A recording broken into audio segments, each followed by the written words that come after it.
Ahoy, everyone! Have you ever wondered if pirates really roam the seas all dirty and smelly just like in pirate literature? Well, you're in for a surprise.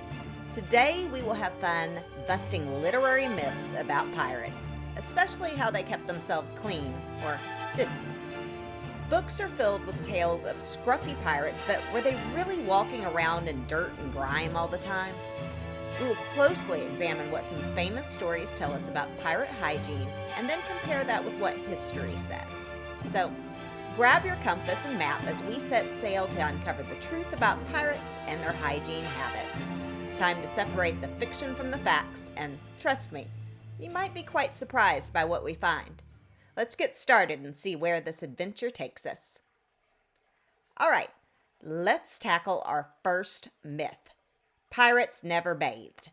You might have seen in movies or read in books where pirates are portrayed as really, really dirty. They're always covered in mud and never even touch water unless they're sailing on it. For example, in the famous book Pirates of the Caribbean on Stranger Tides, there's this line that goes, "The pirates were a filthy, smelly lot who seemed as though they were allergic to water." Sounds pretty gross. But here's the twist.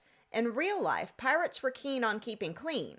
I know it's hard to believe, but the truth is they often swam in the sea to wash off the dirt and salt. Think about it. Swimming was a practical way to stay clean, especially when fresh water was saved for drinking. Pirates were savvy. They knew staying clean was important to avoid getting sick. Plus, who doesn't like a good swim? So, while it's fun to imagine pirates as these untidy characters from our favorite stories, they were probably splashing around in the ocean more often than you'd think. Not so smelly after all, huh? Now, let's set sail into our next myth.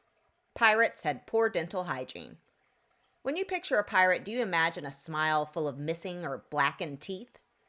In Peter Pan by J.M. Barrie, Captain Hook is often thought of as having bad teeth. But guess what? The story doesn't really say much about his dental situation. It's more of an image we've created, influenced by many pirate tales and movies. But let's set the record straight. Back then, pirates didn't have our fancy toothbrushes and toothpaste. That's true. However, they weren't completely neglecting their teeth either. Pirates actually had their own ways of keeping their teeth clean as possible. They used natural remedies like rinsing with brine, that's salty seawater, or even vinegar to keep their teeth and gums in better shape than you might expect. Sure, they weren't flashing pearly whites like what we see in toothpaste ads today, but they were definitely trying to avoid toothaches and other dental problems. After all, who wants to deal with a toothache while trying to navigate the high seas? Now, let's unravel the myth that pirates had no fashion sense.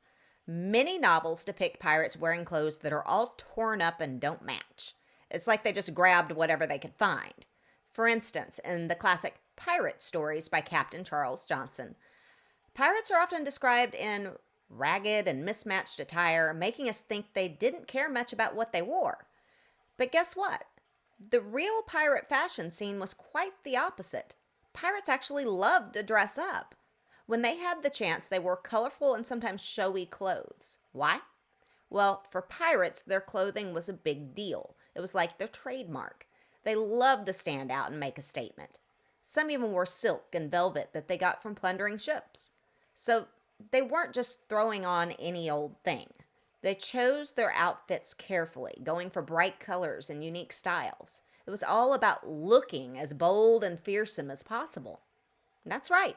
Pirates had their own sense of fashion, and it was anything but boring. Let's tackle our final myth for today. Pirates were always covered in grime and filth. In many pirate stories like Raphael Sabatini's Captain Blood, pirates are often described as pretty grimy. There's a part where Sabatini writes about pirates in their filthy, tattered garb with their haggard, unshaven faces. That really makes us think of pirates as dirty, right? But here's the surprising part. Pirates were actually quite mindful about cleanliness. Staying clean on a pirate ship was super important. Why, you ask? Well, cleanliness was key to keeping diseases at bay. Life at sea could be tough, and the last thing pirates wanted was to get sick, so they had rules about keeping themselves and their ship clean.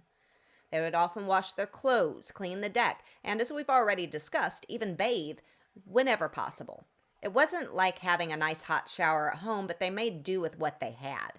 So while the stories make it seem like pirates were always rolling in the dirt, they were actually trying pretty hard to stay as clean as possible. Who knew, right? And that brings us to the end of our journey today, debunking some of the biggest literary myths about pirate hygiene. And it's clear that the tales we read in books and see in movies often dress up the truth to make it more exciting. Like in Treasure Island, where Robert Louis Stevenson describes pirates in a way that's more about creating adventure than being historically accurate. But as we've seen, pirates' real stories and hygiene habits are quite different. Pirates weren't the filthy, toothless characters we often imagine. They swam, they tried to keep their teeth clean with what they had, and they even cared about their clothes. Remember, history is full of surprises and is always worth looking at. So, the next time you read a pirate story or watch a pirate movie, take it with a grain of salt or maybe a splash of seawater. And always remember to dig deeper to find the real stories behind these fascinating characters. Thanks for sailing with us today on this adventure through history and literature. And if you enjoyed this journey and want to discover more, don't forget to hit that subscribe button. We've got plenty more explorations and fun facts coming your way. Stay curious and keep loving those books. Until next time, happy reading and ahoy!